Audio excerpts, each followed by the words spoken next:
Howdy, mates. Top of the afternoon to you.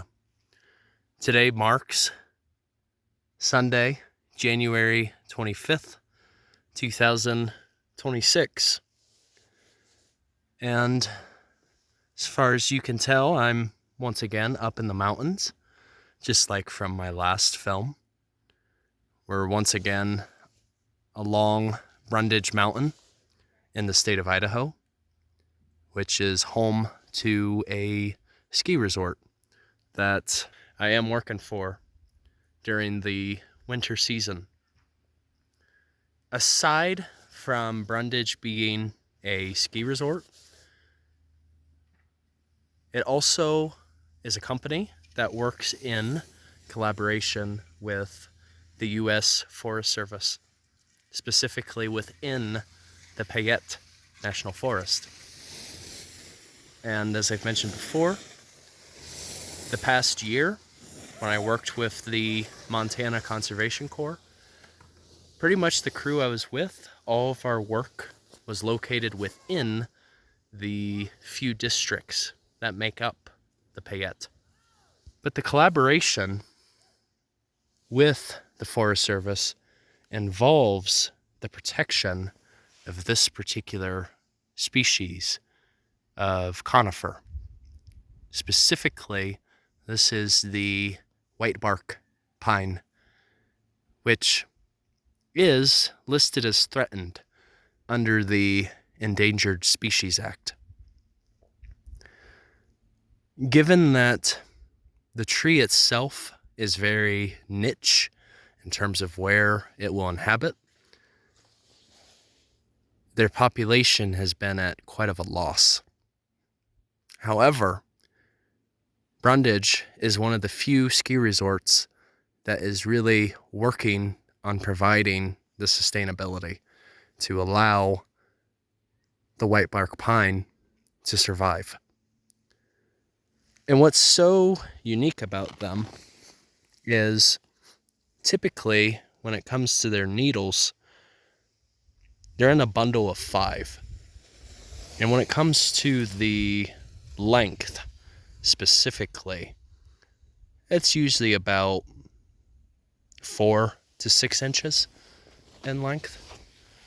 And so they're just a very valuable tree because they're also a keystone species, which is a term used to describe a living organism that benefits other organisms, whether it's wildlife or even other trees. It's shade-tolerant. But the tree is also capable of producing seeds among its cones. Therefore, it provides a bit of a food source during even the winter months. But generally, when it comes to their height, they'll only grow maybe about that tall. There we go. So like that's another whitebark pine up ahead.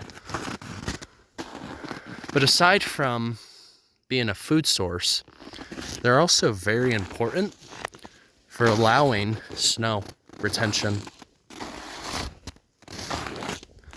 Because this winter has been a bit odd. Granted, we've been getting snow, but not normally as much as we would be.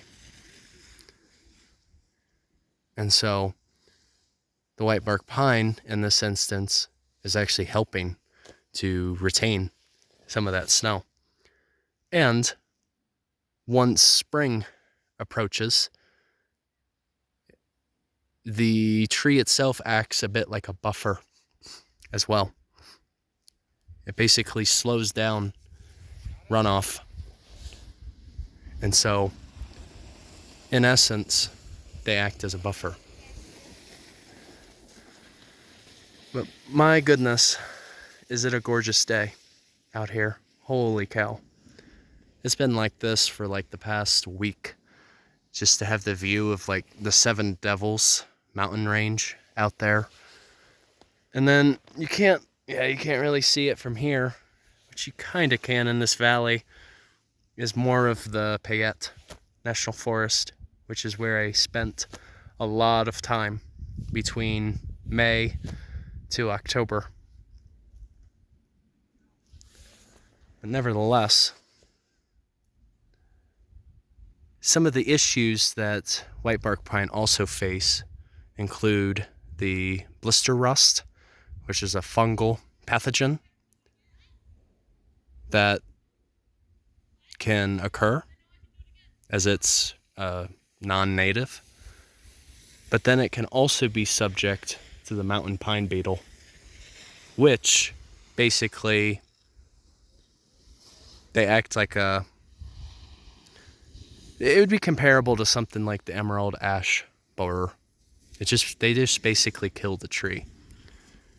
And with warmer winters that have occurred within the past few years, the tree can be a bit more subject to that particular beetle. And so Brundage, for instance, is working with the Payette to closely monitor their population. And they're also participating in the planting of them too. So it's just really neat to see that even the company that I'm working for during the winter is also providing a sense of stewardship. It's a bit of a best of both worlds, as it were. And to me, that's all the more fulfilling. All right, you guys, you have a good one. Take care. And Journey on a Journey is onwards. See you later.